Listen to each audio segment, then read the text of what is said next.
I'm glad that He's here to speak to our hearts. I want you to turn to the book of Daniel, Daniel chapter 11. As you're turning there, I'll be reading a much larger passage of Scripture than what I normally read. And I know that makes some of you nervous because many times the length of the text will determine the length of the sermon. But Todd's given me some extra time this morning. I appreciate it.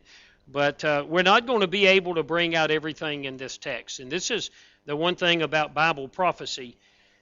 It's a very broad subject.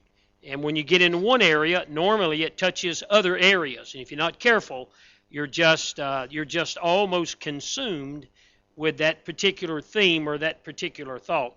And so I want to try to stick with the text and give you at least the main truths in the text for now, and then we may come back some other day and do a much more detailed description of this text. I do want to mention, though, just by way of introduction, I haven't done this since we started the series about 4 or 5 weeks ago.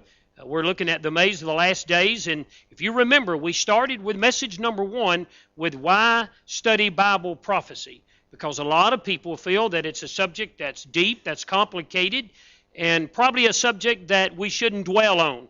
And we took a whole Sunday morning service, and we discussed what the Bible teaches about Bible prophecy and why we ought to preach on it. In fact, you'll see a good illustration of it in today's message coming from the pen of the Apostle Paul.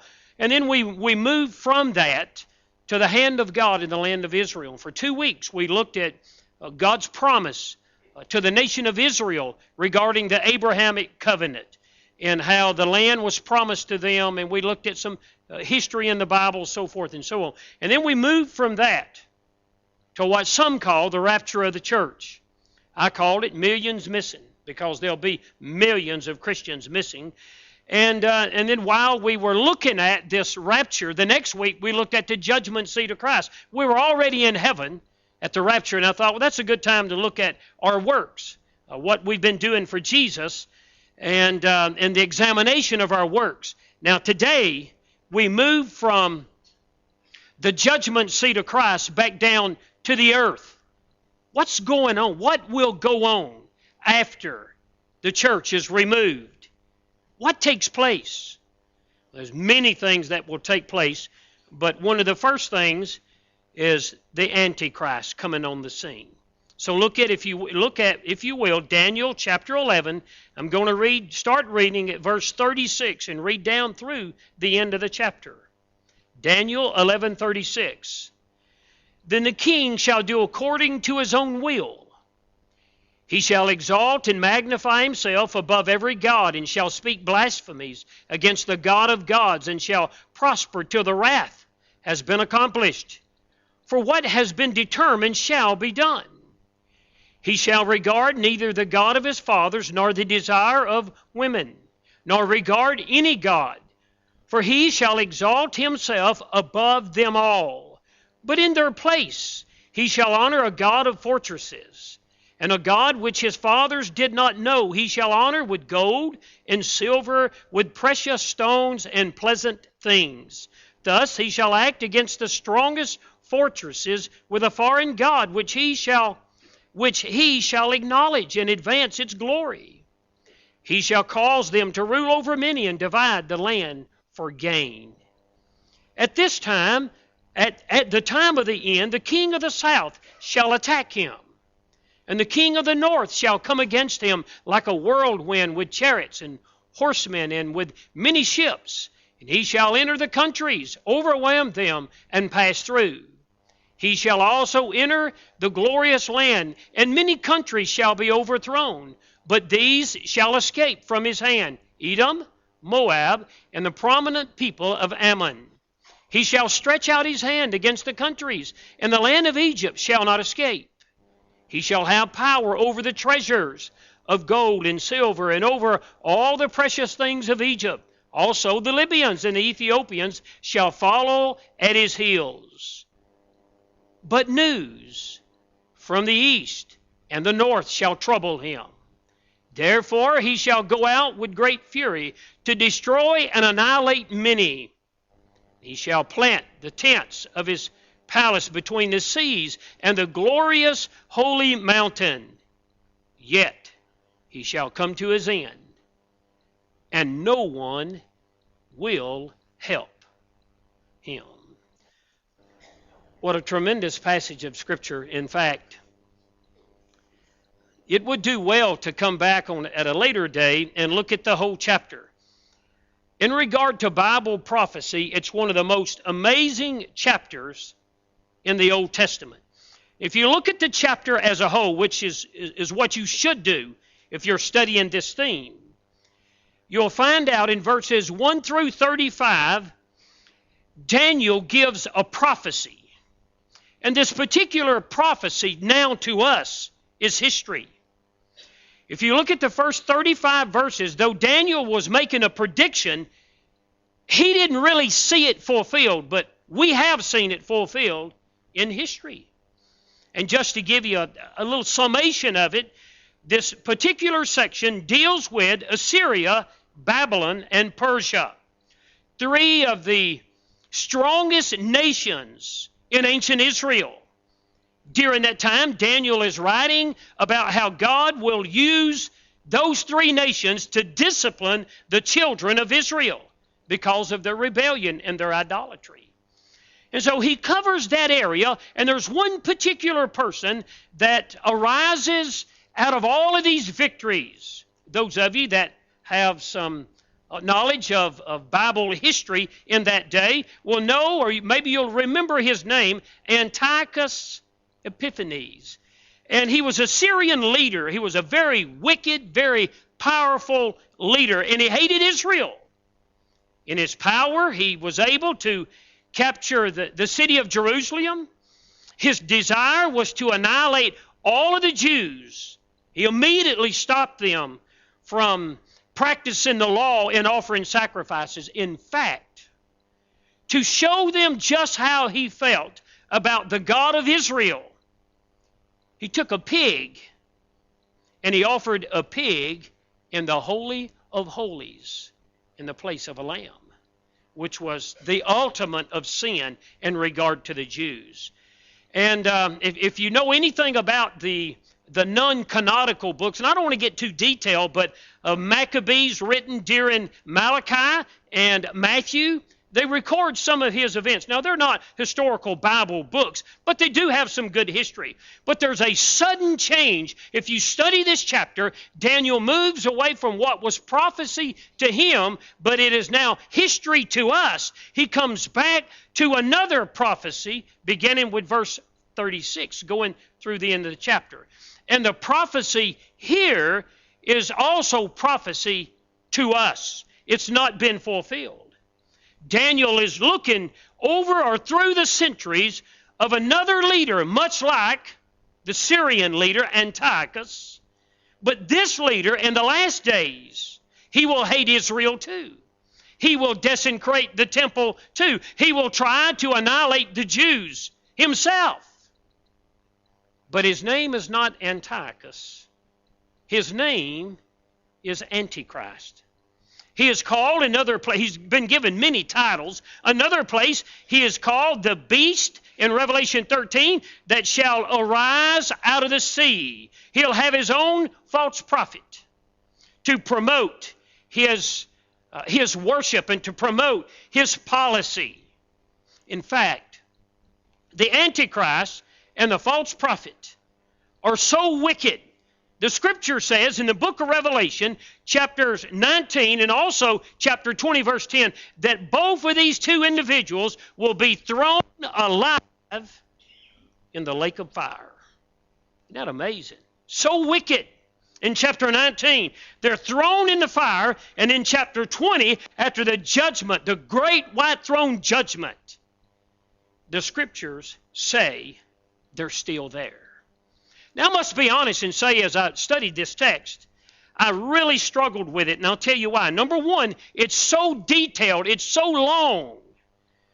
And then number two, the message is twofold. It not only mentions, if you'll look at verse 36, the rise of the Antichrist, and the king shall do according to his own will. But now look at the end of the chapter, verse 45, the last phrase, the last statement or sentence. It says, "Yet he shall come to his end." So you see the beginning of the Antichrist, what I simply call the rise, and at the end of this chapter, you see the fall of the Antichrist, or you see his end. And in my studies in Bible college and seminary, we were always taught, never use a conjunction in the title of your sermon, because it implies you're trying to cover a large area. Well, you can see that I violated that today, because I am trying to cover a large area, and I didn't want to just mention his rise. And all week long, we think about the power of the Antichrist, the rise of the Antichrist, and then wait till the next week to cover his fall. So we're going to look at both of them today. In fact, if you just scan the verses and you don't try to just go verse by verse with every detail, it's a really easy outline to understand. There's 3 major points in the outline, beginning with verse 36. Let's look at them. There are 3 characteristics here of the Antichrist. Now, there are many other scriptures that talk about who he is and all of these things, and I'm going to quote some of those, but for the most part, I'm going to stay here with the words of Daniel. The first thing that I notice is the character of the Antichrist. The character of the Antichrist is described in verses 36, 37, and 38. Now, when you start talking about the Antichrist, here's the first question. Almost always, this is the first question. Who do you believe the Antichrist will be? Well, I don't know of the times I've preached or taught on Bible prophecy in churches as well as in Central America and in the Philippines, and somebody will say, preacher, who do you believe the Antichrist will be? I remember, it hasn't been that many years ago, well, maybe 20 years, and that's not been that many years ago. But I remember in my earlier days of ministry, people were saying Henry Kissinger was the Antichrist. It was if we'd have had internet then, he'd have been all over the internet. He's got to be the Antichrist. And all of the Bible students were saying he's the Antichrist. There's been so many people. It's just amazing. And I don't want to encourage you to go there. It'll sidetrack you. But you ought to look at, when you get time one day, the 100 people that have been named as the Antichrist. I remember one night I was going to night school at Southeastern, picking up some extra classes, and of course we were in a class on Bible prophecy, and it always generated a lot of discussion, and of course who the Antichrist would be was the major thing everybody was discussing. And it went on for 20 minutes, and nobody really was saying anything but chasing rabbits all over the fields. And finally, this one gentleman said, "We cannot discover his identity. We don't know his name, but we know he'll be a Jew." And before I thought, I said, "Wait a minute, man, you're wrong. How do you know he'll be a Jew?" Well, that led into another conversation. And I knew where he was coming from, because working with Hero Israel, I had already looked at it. And so finally, after another 20 minutes, the professor, a little bit frustrated because it seemed like the class was out of control, he looked at me and said, "What you do at the end of the semester is you're going to write a paper on why you believe the Antichrist will not be a Jew." And he looked at the other gentleman and told him, "You're going to write one why you believe he will." And by the way, I've got my copy, and I'll sell it to you for $10 mission donation. No, I'm just teasing you. But I want you to look at this now. And by the way, we don't know who the Antichrist is going to be. My goodness. People are always trying to choose names and dates when Jesus is going to come. We don't know when Jesus is going to come, but we know he's coming, right? We don't know who the Antichrist will be, but we know it'll be a person that will come on the scene after the rapture of the church, or he will reveal himself after the rapture. I put in my notes, if you know who the Antichrist is, maybe you've already been left behind. You need to think about that now. So let's look at verse 36. I need to hurry. The first thing that I notice in his character is his reckless pride. The reckless pride of the Antichrist. And I'm not surprised by this, because he's empowered by Satan himself. In one sense, he is almost the embodiment of Satan. Now we know that Satan was thrown out of heaven, or he fell because of his pride. Isaiah 14, Ezekiel 28. So he's acting just like his father, Satan himself. So we look at this reckless pride, and this is one verse I am going to spend some time with. Look at the first part of the verse, and notice Daniel begins to describe his supreme power. Then, notice the timeline there. Then the king shall do according to his own will. Supreme power. He'll do whatever he wants to do. In a sense, he will be the last of the great, wicked world rulers in history. The Caesars, the Alexander the Great, Hitler, Stalin. The list could go on and on. But no one will match in their wickedness, in their meanness, in their desire to destroy all other people. No one will match or surpass this man. Why? Well, I stated a while ago. He is the embodiment of Satan, and he'll have tremendous demonic corporation. Now, let me give you just a few things about him. His goal, of course, will be world rule, world dominion, sovereign power, control of the entire world. What is one of the good ways to get control of the world? Think about it. Well, I guess we could probably say, get the oil, brother, you got everybody. Pretty much true, but to break it down a little better than that, just get your grips on the wealth, the resources of every nation. And I guarantee you, you can begin to do that. In fact, and I'm probably going to spend a whole message on this because the subject's too big to cover here. He'll have his own mark. 666. The mark of the beast. And that'll be one of the ways that he'll gather his wealth, he'll gain his wealth, he'll have his own prophet, Revelation 13, 11 through 18, called the false prophet. Here's the amazing thing. This guy will be doing what appears to be miracles, which will draw multitudes of people and deceive them. Now, just because he's described as a world ruler doesn't mean that he won't have other nations working with him. Revelation 17 says there'll be 10 other rulers who will be nothing more than puppet kings under his dominion. This man will have amazing charisma.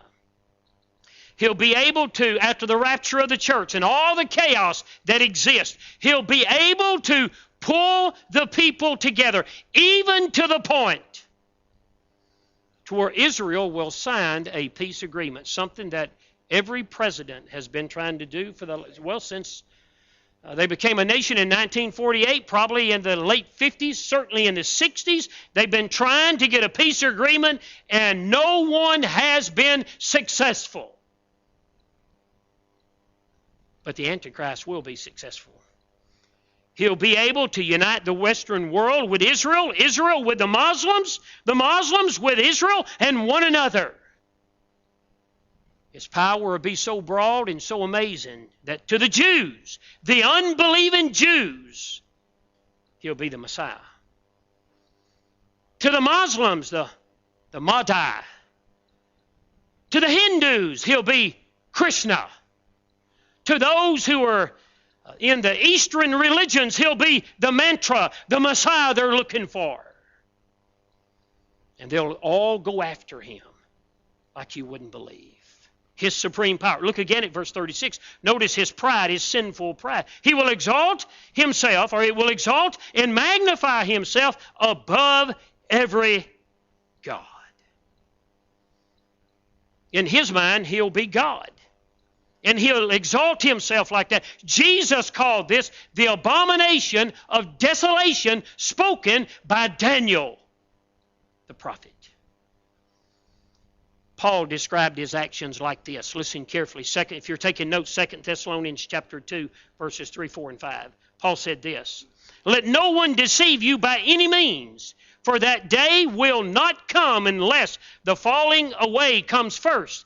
And then the man of sin is revealed, the son of perdition, who opposes and exalts himself above all that is called God or that is worshipped, so that he sits as God in the temple of God." That's the rebuilt temple in Jerusalem, showing himself that he is God. As I was reading that text, I really was going to stop there. But listen to what Paul says in verse 5.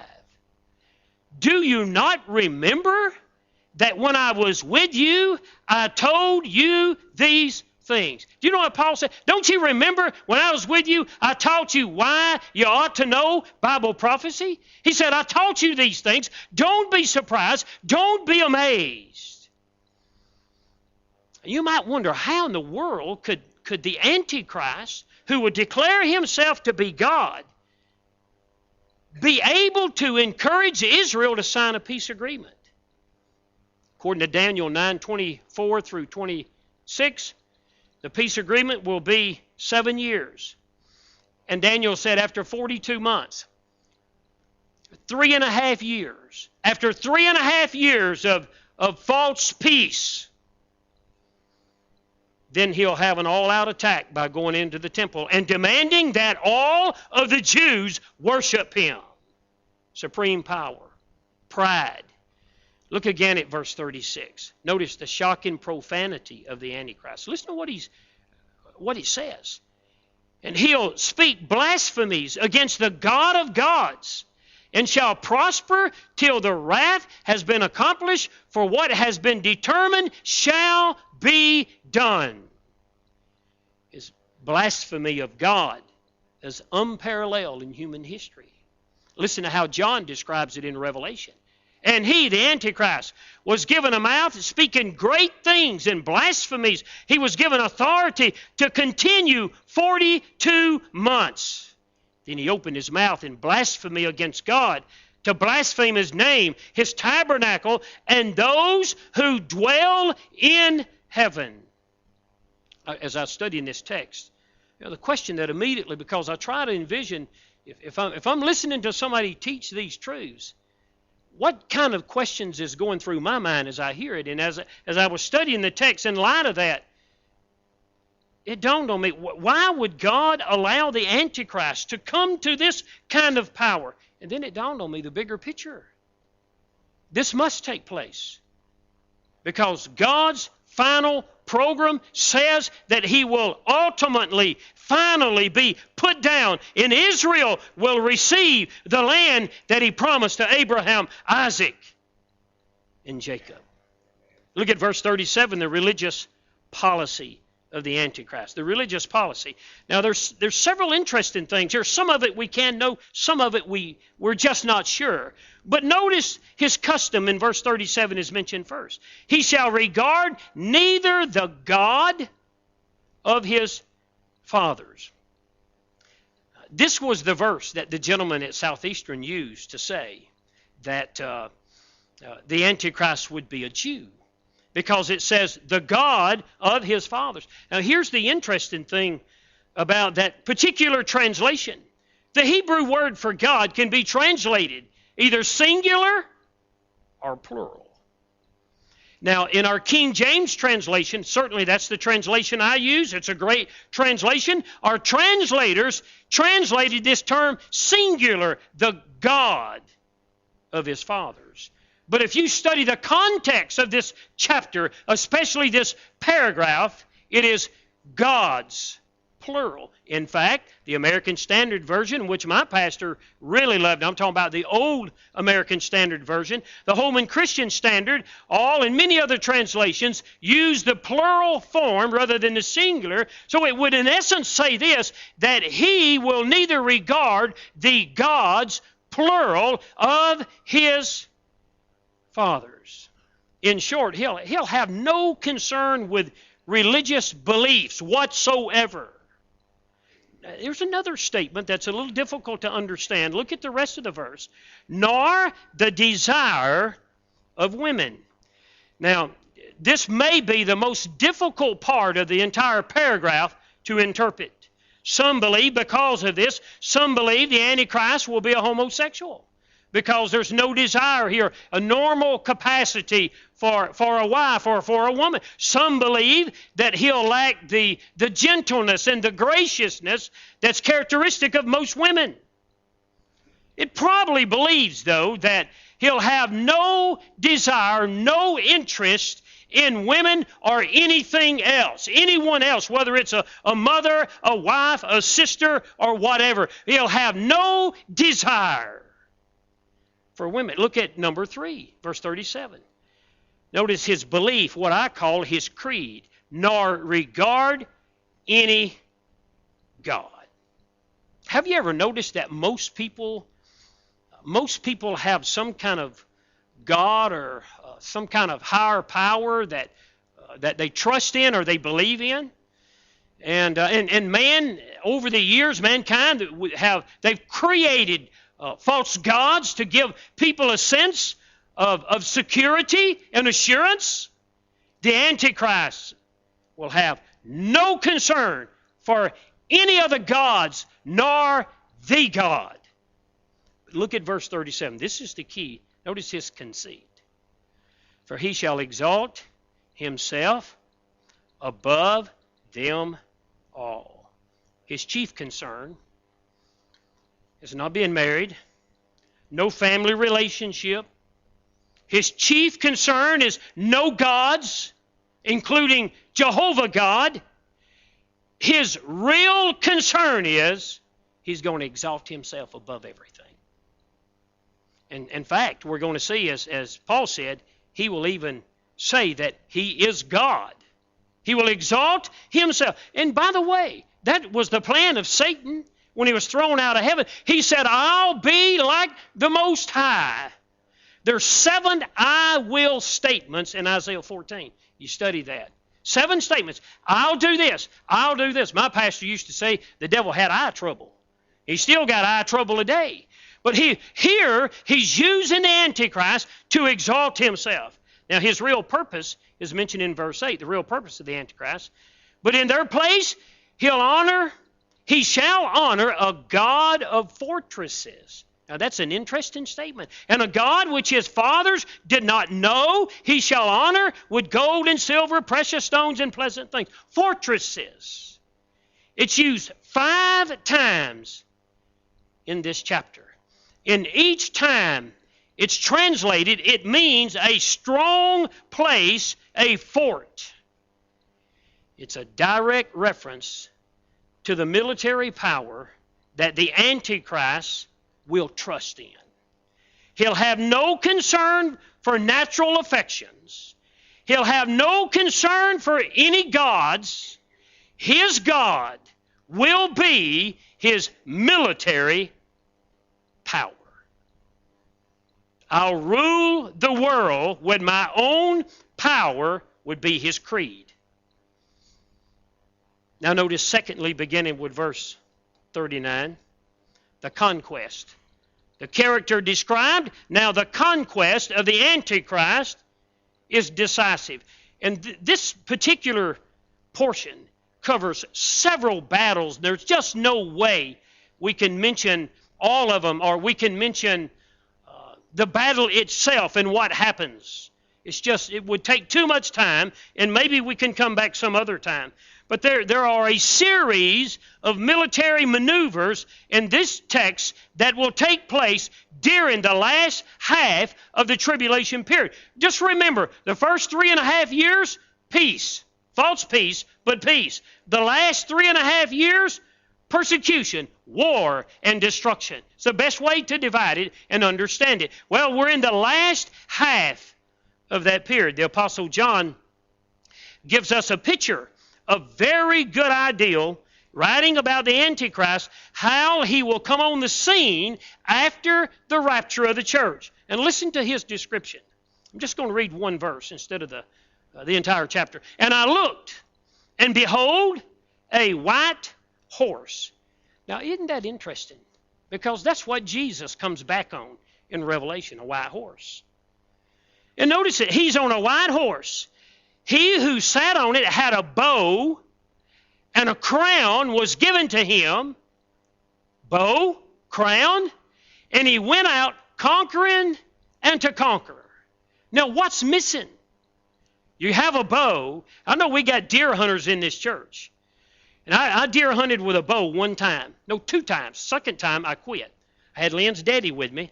We were in Okmulgee management area. You guys probably know that, down South Alabama. We're in a tree. I'm in a tree like an Indian. I'm in a tree. And I am so cold. I literally so cold. And we had, all I had was a recurve. You know, this is days when you didn't hardly see compounds. I had an old Kodiak Magnum, Todd, that I was so cold. I was sitting up there about 20 foot off the ground and saying, like, scared to death, thinking, what if I fall? Who in the world will find me in this wilderness? And I'm sitting there, and I'm thinking, oh, let me just see if I can shoot a deer, if I see one. And I started trying. I think it was about 19, 20, 25 degrees cold. And I started pulling it back, doing this. I thought, well, my goodness, if I saw one, I'd have to choke it to death. There's no way I could kill it with a bow and arrow.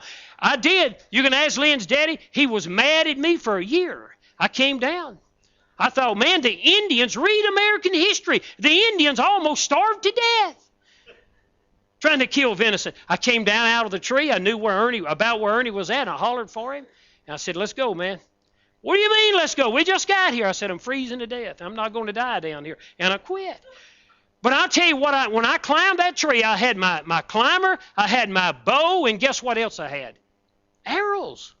You can't kill a deer with just a bow. You've got to have the ammunition. But notice here, the Antichrist comes on the scene. He has a crown. He has a bow. He's on a white horse. But he has no arrows. Because the arrows are symbolic of conquering with power, with death, with destruction. And so when he comes on the scene as a man on a white horse and a crown and a bow, he'll come as a man of peace. And John said, and he went out conquering and to conquer. His formula will be this: I'll promise peace. I'll just promise peace. And in the promising of peace, I'll be able to bring everybody together. And by the way, it worked. Now bear in mind, Christians are gone. They've been removed.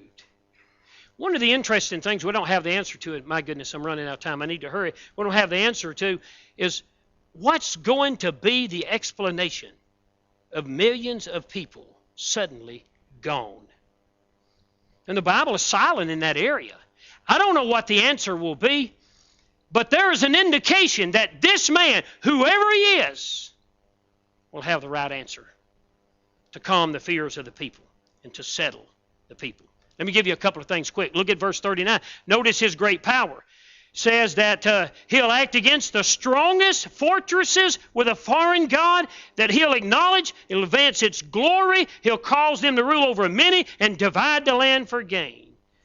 He'll not hold back against any nation. It doesn't matter what nation it is. He will literally, with his war machine, he will literally overrun other nations. Look at verse 40.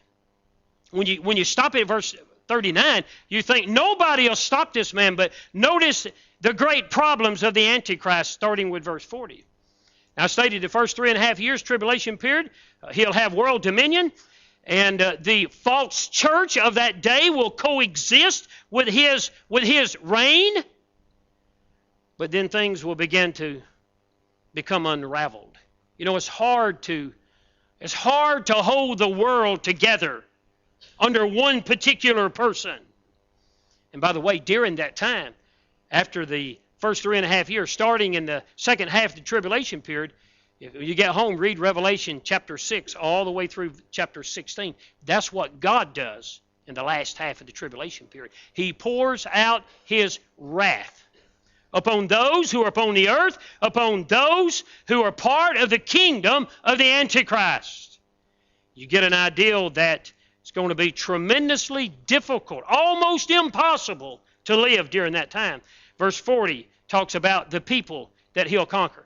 And I want you to notice there's two victories here, two attacks or two battles. The first one is there'll be an invasion from the south. It says, and at that time, the time of the end, the king of the south shall attack him. Who? The Antichrist, the king of the south. You got to remember, Jerusalem is the center point of attraction. That's where he's going to reign, he thinks, as the king of the earth and demand that all worship him. So south of Jerusalem, he'll be attacked. Now, south of Jerusalem is Egypt and many of the other Arab nations who for the first 3.5 years have agreed to his policy because they had no other choice. But now, in the middle of the tribulation period, probably because of all of the judgments that God pours out, his kingdom begins to weaken and it begins to fall apart. The Muslim nations say, you know what? We're not going to worship that guy. And so they're going to come up against him. And they're going to try to overthrow him. But notice the verse continues. And the king of the north shall come against him like a whirlwind with chariots and horsemen and many ships. Enter the countries, overwhelm them, and pass through. King of the north. Who's the king of the north? It's interesting. Ezekiel 38 and 39 says the king of the north is none other than Russia. In fact, chapters 38 and 39 are totally dedicated to the attack of Russia on the Holy Land, Israel. So now he's got some real problems. He's got some people that's got to be conquered. Notice the place that he'll enter. He'll also, verse 41, he'll also enter the glorious land. The glorious land is the land of Israel. And many countries shall be overthrown as he makes his way there. But these shall escape from his hand, Edom, Moab, and the people of Ammon. I thought it was interesting. These were the meanest, most vicious people against the Jews throughout Israel's history. They, for the moment, they shall escape. They'll fall, they'll get away from his punishment, his judgment for now. They'll be able to avoid. Notice the place he entered, the Holy Land. Notice the power he exhibited. Verse 42, he stretched out his hand against the countries, and the land of Egypt shall not escape. No one is going to escape his power and his punishment. Look at verse 43, talks about the possessions he'll get. And he'll have power over the treasures, gold, silver, precious things of Egypt, and the Libyans and the Ethiopians shall follow at his heel. After destroying Russia, after destroying the kings, the people of the south, the Arab nations, including many of the African nations that are south of Jerusalem, he's feeling like there's no one can stop me now. I've defeated everybody. Russia, their tremendous army. But there's one army that hasn't been mentioned. One massive, huge army that John in Revelation speaks of. So now we move to the collapse of the Antichrist is declared. His collapse, his end. We see his beginning, now we see his end. Not much is said other than he's going to fail. Look at verse 44. Notice the furious rage of the Antichrist. It says this, but news from the east and the north shall trouble him. Therefore, he shall go out with great fury to destroy and to annihilate many. There's only one nation mentioned coming from the east, and that's China. The book of Revelation says, Revelation 9:13 through 16, that there'll be 200 million soldiers that will cross the Euphrates River. Somehow, some way, the Euphrates River will dry up and the army will come right across on dry ground, the Euphrates River. Now, some believe that God will do it. Others believe that demons will do it. It doesn't really matter. Here's what I believe. God is getting this army right where he needs it. And so the Antichrist knows that they're coming. The kings of the east, China, North Korea, and probably still remnants of Russia. And look at verse 45. Not only you see the furious rage of the Antichrist, you see the final ruin of him. And notice how quickly and suddenly it happens. And he shall plant his tents, the tents of his palace. Now that's his headquarters, his military headquarters. He shall plant his tents of his palace between the seas. That's the Mediterranean Sea, and that's the Dead Sea. Great Sea, Dead Sea. And the glorious holy mountain. That's the mountain that Jerusalem rests on. He'll plant his headquarters right there. And then Daniel says, yet he shall come to his end, and no one will help him. It's over with. He'll come to his end. In our King James Bible, we have a chapter division, and I believe in chapter divisions because it makes it easier for us to understand the flow of the text. But there are some cases where the chapter division doesn't help as much as others. Look at chapter 12, one verse. Now, chapter 11, verse 45 says this, and I'm closing. He shall come to his end, and no one will help him.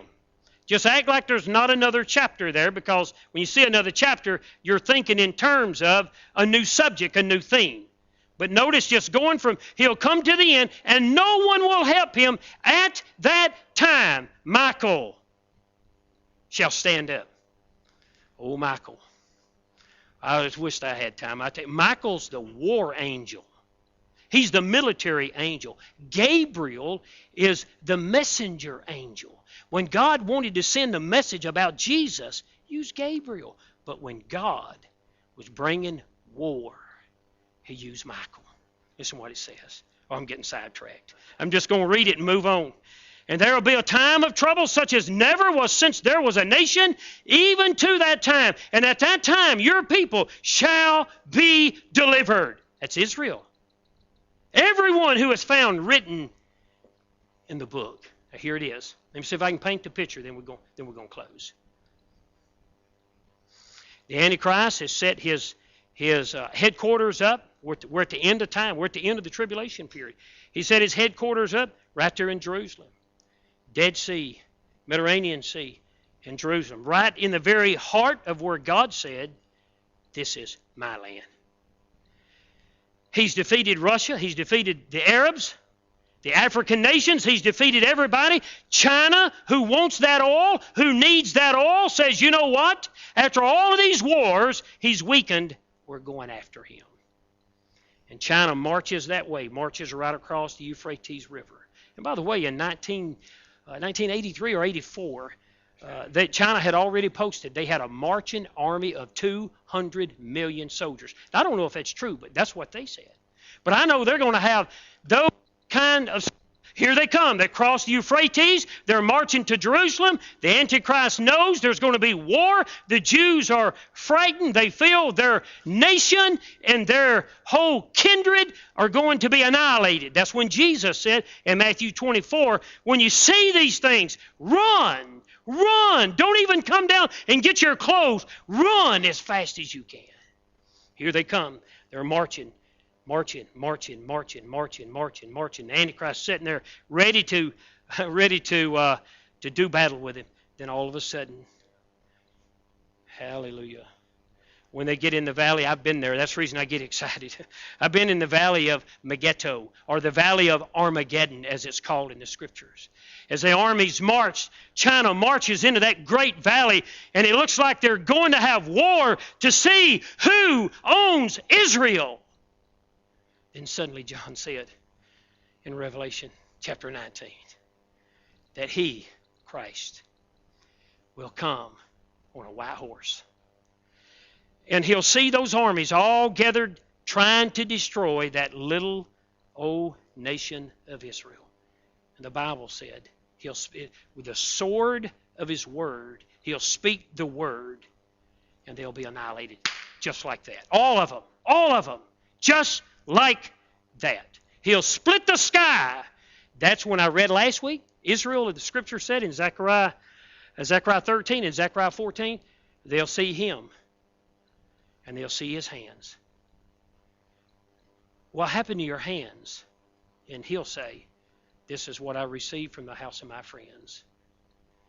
And the nation will be converted, as the prophecy said, in one day. A whole nation turning to Christ in one day. Can you believe that? It's in the book. It's in the book. Now let me say this in closing.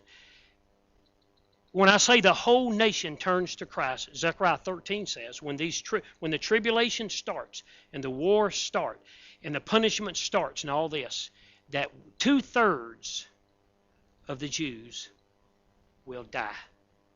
Now, I don't know what the world population in that day of the Jews will be, but 1/3 of the nation will survive. God said, I'll bring 1/3 of the nation through the fire, and that's the fire of judgments. And that 1/3 will say yes to Messiah.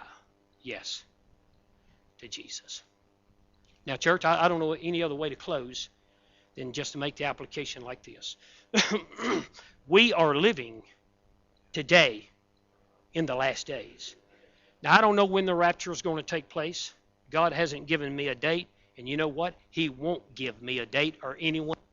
If the angels in heaven don't know what day, and the Father himself, Jesus said, has kept that to himself, who am I to say that I know the date? So I don't know when Jesus is coming, but I know he's coming.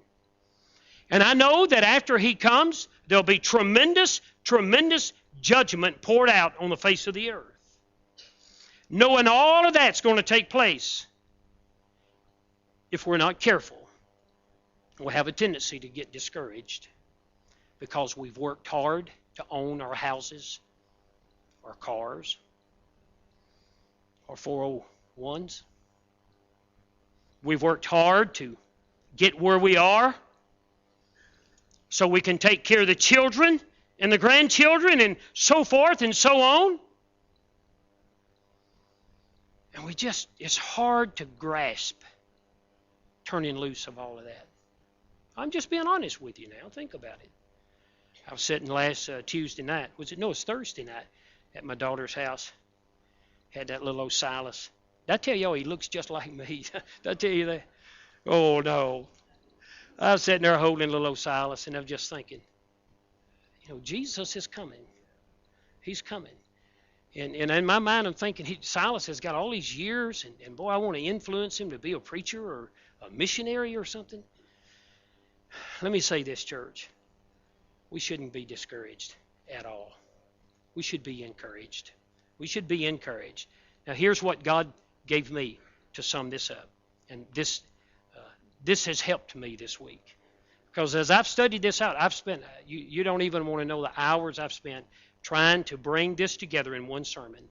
And then at the end to find out all this judgment. And this is what God more or less said to me. Number one, be strong. Be strong. The worst is yet to come. It's hard right now, church. It's hard. It's hard on families. It's hard on parents. I've never seen days like we're seeing now. Never. Never. I feel for the parents with small children, teenagers and young children. But you've got to be strong. You've got to be strong. Secondly, be bold. This is not a time for us to hide our faith. This is not a time for us to say, well, I'm just not going to say anything about Jesus.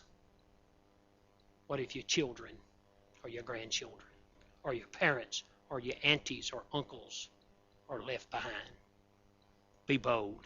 Don't be mean. And don't be so bold that you drive them away. You can't do that.